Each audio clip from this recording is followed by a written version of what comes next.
Assalamualaikum warahmatullahi wabarakatuh. Halo teman-teman, kembali lagi di channel Septiawan Aji Pradana. Nah, pada kesempatan kali ini kita nggak akan coding. Saya nggak akan coding juga, nggak akan ada text editor ya di layar kita. Di sini saya pengen cuma ngobrol-ngobrol aja gitu teman-teman. Sebenarnya ini udah banyak banget yang nanyain, atau saya sudah beberapa kali share di Instagram saya di @dewacoding seperti itu mengenai freelance ya. Jadi di video ini saya akan kasih pendapat saya tentang freelance, programmer freelance seperti itu. Karena ini hanya ngobrol-ngobrol aja, jadi saya nggak nyiapin apa ya, PowerPoint atau nyiapin bahan apa lainnya, cuma ya coret-coretan aja seperti itu. Sebenarnya lebih enak kalau coret-coretnya pakai kertas ya teman-teman ya. Cuma di sini nggak bisa, ya udah saya pakai ini aja toolsnya. Sini saya udah tulis beberapa apa ya, garis besar lah menurut pendapat saya teman-teman ya, perspektif saya tentang programmer freelance dan pengalaman saya selama ini sebagai programmer freelance. Nah, ini juga bukan tips dan trik ya, karena emang apa ya, hanya sekedar sharing ngobrol aja teman-teman. Nah, kalau misalnya dibilang apa seberapa besar sih pengalaman saya atau seberapa besar sih proyek saya gitu ya, belum banyak dan belum besar teman-teman, karena di luar sana masih banyak yang lebih besar dan lebih berpengalaman seperti itu ngerjain proyek-proyek yang besar. Tapi kalau dibilang sedikit juga alhamdulillah ada terus seperti itu ya. Oke, yang pertama aja kita langsung bahas tentang programmer freelance. Sebenarnya kerjaannya ngapain sih teman-teman gitu kalau programmer freelance gitu ya. Jadi kalau coba teman-teman buka ChatGPT atau Gemini, tulis aja freelance lah ya. Nanti akan muncul beberapa definisi. Intinya itu sama teman-teman. Jadi kerja tanpa ada kontrak yang jelas gitu ya. Tanpa ada kontrak yang jelas, terus setelah kerja itu selesai kita dapat duit. Seperti itu. Kurang lebih seperti itu. Nah, tapi ternyata teman-teman, dulu saya juga berpikiran seperti itu. Oke, ngerjain satu project, dapat duit, beres, udah. Tapi setelah kesini teman-teman, ternyata nggak sesimpel itu gitu loh. Nggak sesimpel itu dan peluangnya ternyata lebih besar dari itu. Intinya gitu ya. Nggak sesimpel itu, tapi juga peluangnya itu lebih besar ternyata dari yang kita pikirkan dari awal. Nanti kita sambil ngobrol. Intinya itu. Kerjanya ya udah ngerjain project, ada project coding. Setelah coding dapat bayaran, selesai, udah seperti itu. Intinya gitu ya, definisi di awal. Tapi kadang programmer freelance ini jadi sesuatu yang orang-orang itu idamkan atau pengen jadi seperti itu teman-teman. Enak ya, kerjanya fleksibel, enak ya, misalnya sekali project dapat segini, dan dalam satu waktu bisa ngerjain berlipat-lipat kali project seperti itu. Nah, itu yang selalu menjadi fokus dari apa yang kebanyakan orang lihat seperti itu. Oke, saya sambil minum dulu teman. Jadi selalu itu yang selalu jadi parameternya yang dilihat gitu loh. Padahal di balik itu pahitnya juga banyak seperti itu teman-teman. Karena apa? Freelance ini adalah penghasilan yang nggak menentu. Ya, kadang kita dapat project, kadang enggak. Kadang kita sepi banget sama sekali nggak ada project, kadang kita bisa ramai project. Ramai sampai banget project seperti itu. Nah, itu ada seninya sendiri teman-teman. Seni maksudnya dalam mengelola itu seperti itu. Makanya di sini sebagai programmer freelance ya jelas penghasilannya nggak menentu. Ya, kalau lagi sepi banget, kalau rame banget gitu. Pengennya kan stabil ya. Oh, setiap bulan ada. Cuma nggak kayak gitu ternyata. Ya.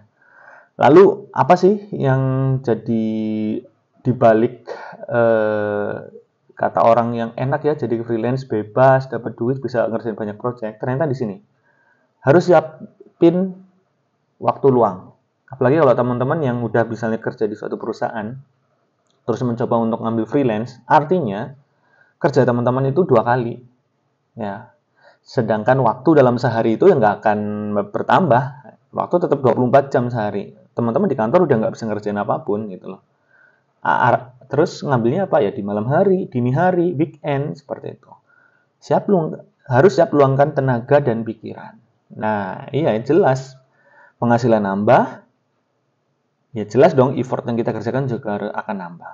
Kemudian harus siap stres. Ya mau nggak mau nanti akan ada mas-masnya stres. Ketika deadline semua itu barengan, ketika bertabrakan meeting, ketika malam-malam harus meeting dengan klien, ketika ada apa seperti itu. Ya harus siap stres. Kemudian yang penting harus jaga kesehatan, dan yang penting juga yang sering dilupakan adalah harus investasi. Yang saya garis yang sebelumnya adalah penghasilan nggak menentu.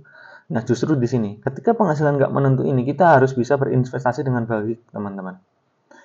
Gimana project itu dapat, kadang yang saya juga bisa, yang masih juga saya alami seperti kalau ketika kita dapat project itu senang, oke, akhirnya kita lupa untuk berinvestasi, bahwa sebenarnya tuh penghasilan project itu kita tuh nafas untuk beberapa hari atau beberapa bulan ke depan seperti itu. Tapi kadang kita habiskan di awal-awal.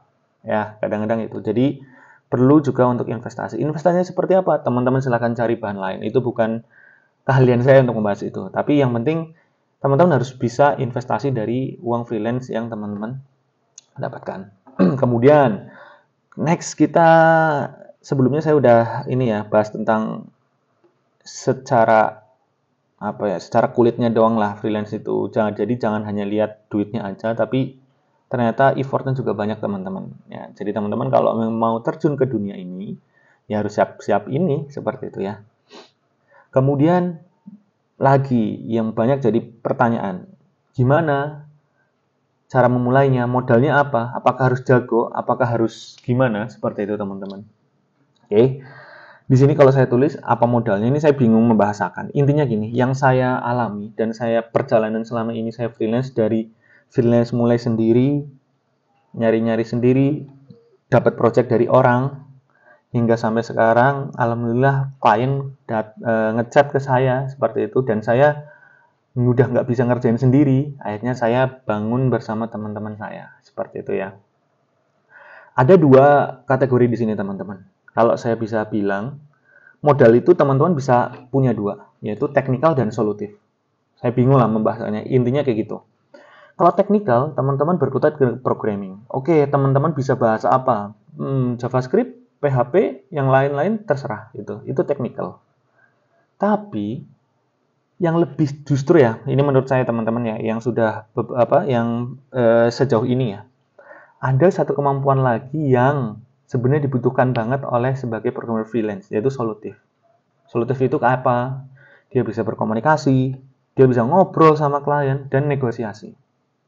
Oke, seperti ini. Contohnya adalah ketika klien datang ke kita, kira-kira dalam bayangan klien itu apa teman-teman?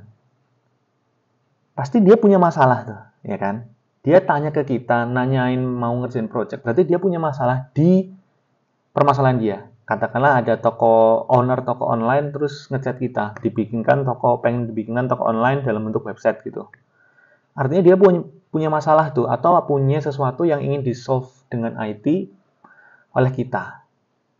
Terus ketika dia chat ke kita, dia telepon ke kita, ngajakin meeting, kira-kira tahap pertama yang pengen dia dilakukan apa? Kan dia pengen dia cerita, kita mendengarkan dulu, seperti itu, ya kan? Dia cerita dulu permasalahannya, kita dengarkan. Nah, kemampuan seperti ini tuh kadang yang saya nggak mengeneralisir teman-teman ya, tapi memang banyak kesulitan programmer untuk melakukan komunikasi, ngobrol, negosiasi seperti itu. Jadi mereka lebih fokus ke, saya bisa Vue.js, saya bisa React.js, saya bisa Node.js, saya bisa Laravel. Nah, sedangkan klien itu nggak seperti itu dulu, seperti itu ya. Mereka pengen didengerin dulu, kita ngobrol dulu, baru masuk ke kemampuan untuk kita show off tentang kemampuan kita, seperti itu ya.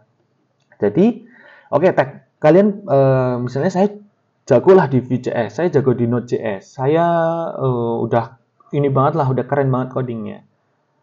Tapi tanpa kemampuan solutif untuk negosiasi ngobrol itu bukan nggak mungkin, tapi memang, dan juga bukan nggak bisa juga. Iya bisa tetap sebagai freelance, tapi akan jadi nilai paket paket lengkap itu kalau teman-teman punya technical dan solutif. Intinya, jadi sekarang freelance itu adalah ngobrol, teman-teman. Ya. Freelance itu adalah ngobrol. Oke, jadi kerja freelance. Oke, saya batasin dulu. Mungkin sebelum ini karena ngobrol-ngobrol biasa ya. Jadi yang saya maksud tadi adalah ketika project itu adalah project yang berkelana sendiri, di sini saya tulis. Bukan kalau saya web freelance yang ada portal job freelance itu saya belum pernah ambil ya. Jadi di sini yang saya maksud nge-freelance adalah yang saya lakukan adalah saya klien itu datang ke saya seperti itu teman-teman. Dan itu di luar web freelance. Jadi saya lebih senang solve untuk masalah owner bisnis yang di bisnisnya dia punya masalah apa, kita solusikan ya. Jadi tadi makanya di sini saya selama ini yang saya pelajari kemampuan saya kasih solusi seperti itu, saya negosiasi dengan klien itu justru yang jadi nilai jual. Ya. Banyak orang jago coding, banyak orang jago programming, tapi lebih akan oke ketika orang itu jago programming dan jago komunikasi, jago negosiasi, jago kasih solusi. Seperti itu. Oke ya. Karena apa? Freelance itu adalah jualan jasa dan produk. Ya, jadi agak ada sesuatu yang lumayan bagus nih di freelance atau lumayan beda dengan yang lain. Nge-freelance itu bukan hanya jualan tentang jualan jasa. Oh, kita ngerjain project itu selesai enggak, tapi ada produk yang kita hasilkan. Contohnya tadi, ada owner bisnis online lah, itu pengen dibikin website. Ya udah kita kerjain itu jasa kita tuh, servisnya. Tapi nanti outputnya itu ada produknya, ada websitenya seperti itu teman-teman.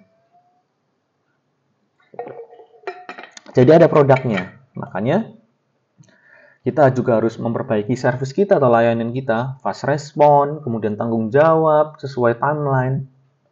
Yang kedua, kita juga harus baik ketika hasil produknya itu bagus gitu. Nggak usah bicara dulu tentang teknologi, karena saya di Instagram itu juga nggak pernah strict banget terhadap suatu teknologi. Intinya saya itu realistis. Di mana itu ada uang, gimana gitu ya. Di mana itu ada sumber bahan bakar, ya di situ saya menyesuaikan. Saya nggak bisa terlalu idealis dengan, oh saya pengen programming pakai ini nih karena ini cepet, ini secara teknologi terkini dan lain-lain. Saya bukan tipe orang yang seperti itu teman-teman. Karena di freelance ini itu realistis. Sekarang klien gini, katakan klien datang dengan budget belasan juta, seperti itu ya. Kemudian teman-teman mencoba merancang sistemnya untuk pakai programming ini, nanti timnya dua orang, ada UI UX ya habis teman-teman. Teman-teman nggak akan dapat bagian seperti itu. Dan kliennya juga nggak akan budget segitu nggak akan masuk seperti itu. Makanya gimana mengelola belasan juta itu teman-teman buat dengan solusi yang paling murah dulu, nanti gimana teman-teman dapat profit yang banyak seperti itu ya. Itulah seninya di freelance. Gimana kita bisa menyesuaikan budget klien dengan solusi yang paling murah tapi terbagus seperti itu. Karena gini, oke mas, tapi kan misal pakai PHP itu kan lemot dan lain-lain. Ya sekarang gini, klien itu menurut saya, klien itu adalah orang berbisnis itu akan fokus ke dalam bisnisnya dulu, seperti itu. Kalau misalnya mereka dengan budget 11 juta itu, nanti profitnya mereka akan terus naik, bisnisnya mereka akan tersupport, kita support bisnis mereka akan naik-naik, pasti teknologi akan mengikuti teman-teman. Ternyata nanti bulan depan teman-teman hubungi lagi, mas kita alhamdulillah udah ada segini customer, bisa nggak websitenya kita perbaiki? Nah, itu kan sesuatu yang akan mengalir teman-teman ya. Apalagi kalau teman-teman lihat di zaman masa-masa sekarang lah, masa-masa tech winter seperti itu. Kalau dulu kan di zaman-zaman 2016-an saya waktu sering main startup lah atau sering bikin produk itu kan pengennya bikin produk yang tercanggih pakai teknologi terkini. Tapi apa? Ketika dirilis nggak ada yang pakai seperti itu. Dan itu kita harus sudah mulai realistis teman-teman. Intinya bisnis itu yang paling utama. Teknologi itu mensupport bisnis itu ya. Jadi teknologi itu bisa di-upgrade, yang penting kita sudah menemukan market fit-nya.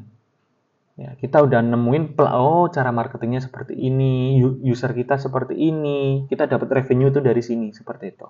Ya, jadi sudahlah, kalau masalah teknikal itu di dalam freelance itu nggak usah terlalu terkotak-kotakan. Oh, saya orangnya pakai JavaScript banget nih, saya harus pakai JavaScript. Menurut saya itu kurang realistis kalau dunia freelance. Oke? Sama satu lagi yang paling penting adalah Di freelance ini, itu pengalinya waktu dan tenaga. Artinya apa? Katakanlah tadi, satu project harganya 12 juta. Nah, jangan 12 deh. Satu project harganya 10 juta.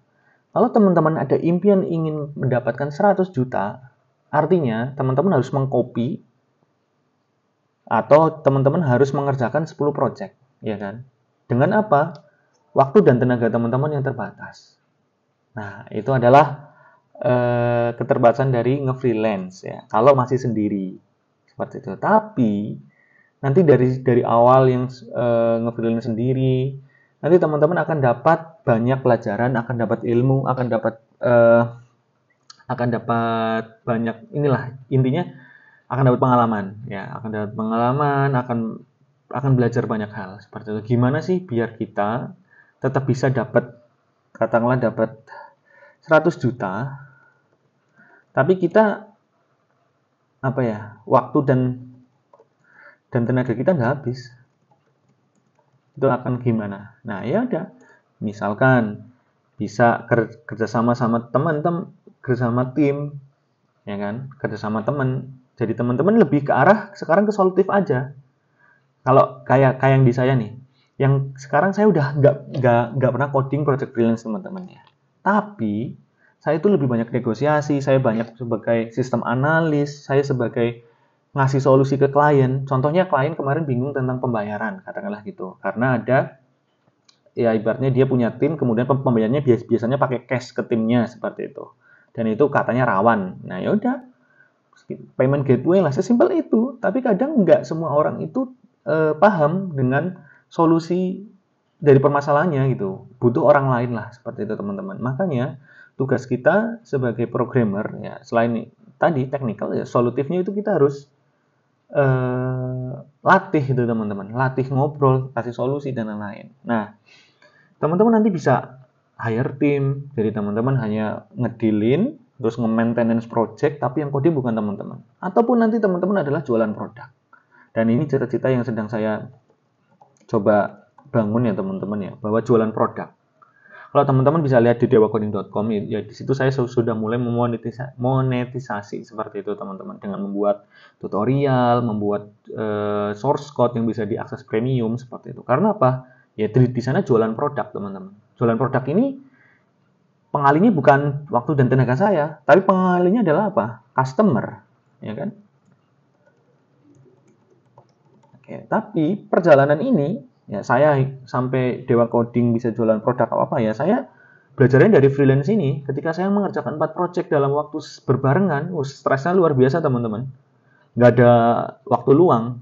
Weekend yang harusnya sama anak sama istri ya saya meeting, malam hari yang harusnya istirahat atau waktu dengan keluarga saya meeting seperti itu. Tapi setelah itu saya mulai coba untuk kolaborasi dengan teman-teman saya. Ayo kita proyekkan seperti itu. Dan coba sekarang dengan teman-teman juga untuk jual produk. Ya, seperti itu. Kemudian, nah ini yang banyak banget ditanyain. Dari mana dapat proyeknya, Mas? Oke, saya udah bilang bahwa saya belum pernah freelance di web freelance, tapi paling saya berkelana sendiri. Artinya berkelana sendiri. Yang pertama dulu, ya sebelum membangun Dewa Coding atau mulai konten itu saya tahun 2016 freelance pertama itu ya saya ngobrol sama teman-teman zaman-zamannya lagi inilah bangun-bangun startup teman-teman dulu banyak ngobrol sama orang lah seperti itu. Nah yang penting itu ngobrol ya, jadi di sini ngobrol berkelana sendiri, komunikasi, networking dan ilmu. Nah setelah komunikasi sama banyak orang kemudian itu akan networking dan dapat ilmu bisnis. Itu yang saya senang ya, karena saya apa? Kebanyakan klien saya adalah owner bisnis teman-teman. Di situ saya banyak dapat ilmu tuh. Saya nggak bisa sebutin karena itu privasi dari klien ya. Contohnya ya tentang loyalitas pelanggan, tentang gimana ternyata bisnis di restoran itu ada hal unik seperti itu yang nggak bisa disamakan dengan bisnis lain seperti itu. Nah, hal-hal seperti itulah kita akan dapatkan ketika kita benar-benar networking dengan orang-orang pebisnis seperti itu. Oke, ini cara simpel aja. Mungkin saya udah bagikan juga di Instagram. Ini video juga udah hampir 20 menit. Takut teman-teman bosen ya, karena ngobrol-ngobrol aja gitu. Nah, gini, gimana cara dapat project untuk pertama kali? Ini banyak banget ditanyain. Oke ya, banyak banget ditanyain. Nah, teman-teman silakan buka Excel. Buka Excel atau Google Sheet lah dan yang lain-lain. Tuliskan sebanyak-banyaknya nama teman, nama tetangga, nama keluarga yang punya bisnis. Bisnis apapun, tulis aja dulu. Tulis sebanyak-banyaknya ya. Seperti ini ya, ada nomor, nama, bisnisnya apa. Dah, tulis dulu. 20 sampai 30 tulis aja. Tetangga satu, tetangga terdekat, tetangga RT, tetangga RW, tetangga desa, tulis aja dulu. Sebanyak-banyaknya. Oke ya. Contohnya, saya tulis kasih contoh 3 aja. Ini ada Pak Septiawan. Dia itu owner toko kelontong. Nah, teman-teman sebagai orang IT pasti punya sense untuk tentang solusi digital atau sistem-sistem yang ada di IT yang bisa menjadi solusi untuk permasalahan-permasalahan dari orang lain. Contohnya owner toko kelontong. Pasti di sini ada apa? Aplikasi POS. Dia pasti butuh aplikasi POS. Dia bisa butuh landing page, dia butuh web untuk kelola stok. Terus apa lagi terserah. Penyimpanan database pelanggan atau apa. Itu adalah solusi digital yang teman-teman coba asumsikan mereka itu butuh.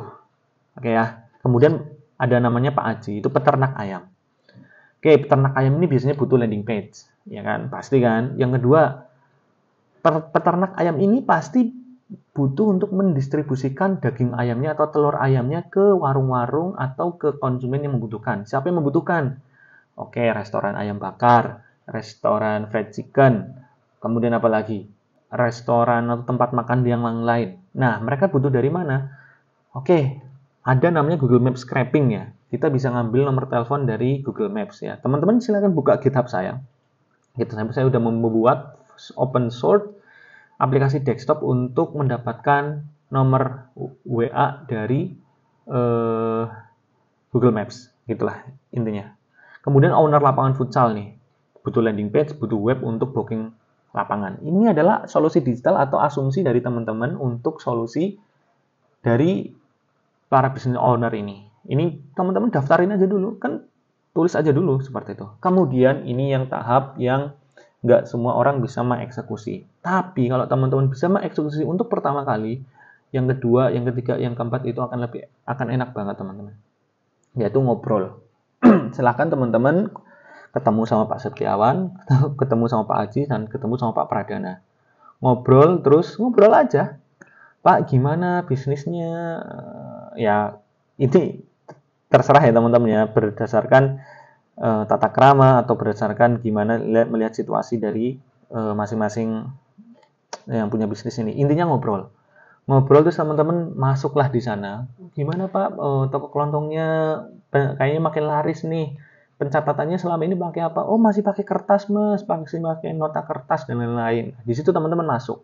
Perkenalkan teman-teman bahwa teman-teman adalah orang IT. Oh ya Pak, kebetulan saya orang IT dan lain-lain. Ada loh Pak sebenarnya POS seperti itu untuk mempermudah pencatatan. Ya, intinya ngobrol teman-teman. Ngobrolnya bagaimana ya? Intinya gitu, gimana teman-teman bisa dapat permasalahan dari dia. Terus nanti teman-teman akan kasih beberapa solusinya seperti itu. Oh, ternyata permasalahannya benar. Dia masih pakai POS kertas. Belum pakai POS tapi masih pakai kertas. Ya udah, tulis teman-teman di sini.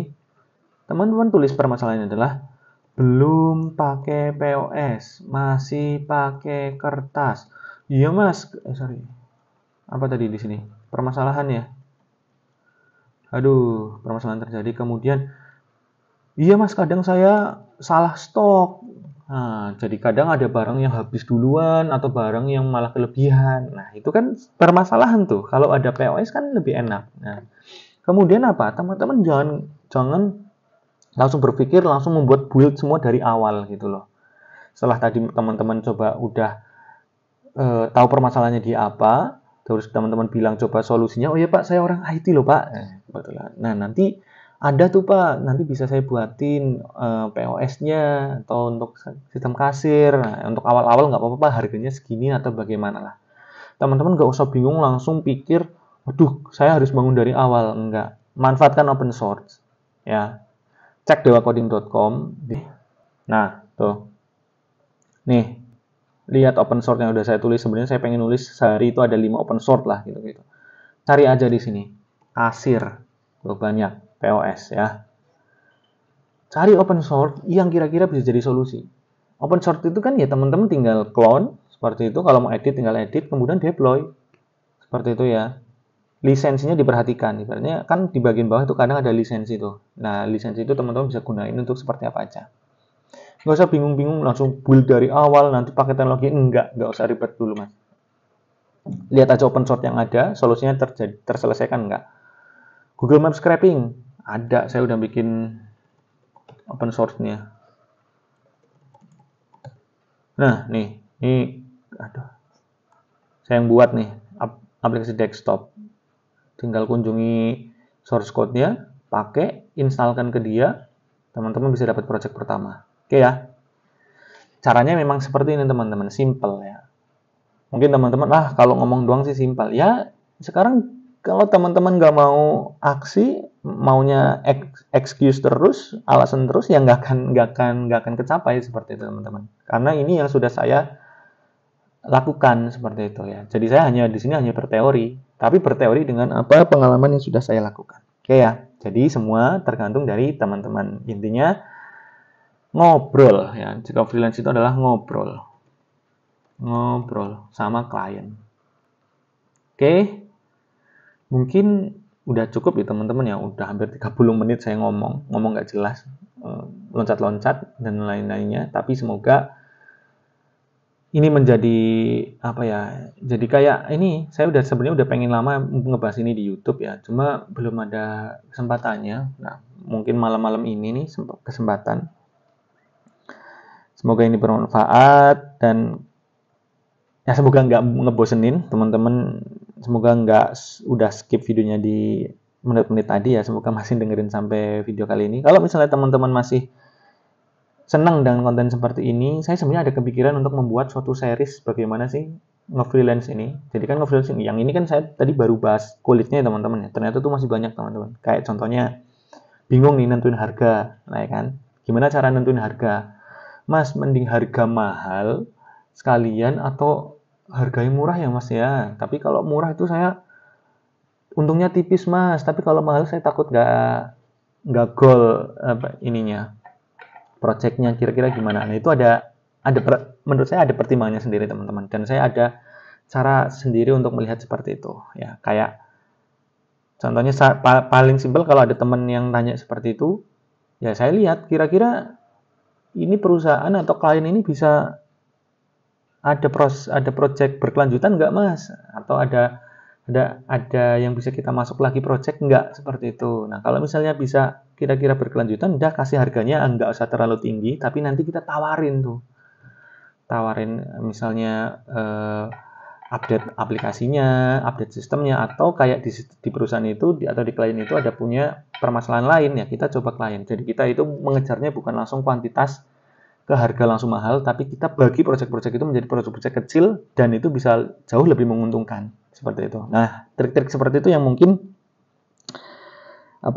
yang ada di otak saya gitu ya, tapi belum saya tuliskan, belum saya rangkumkan dalam suatu tulisan, jadi masih ngawang-ngawang aja.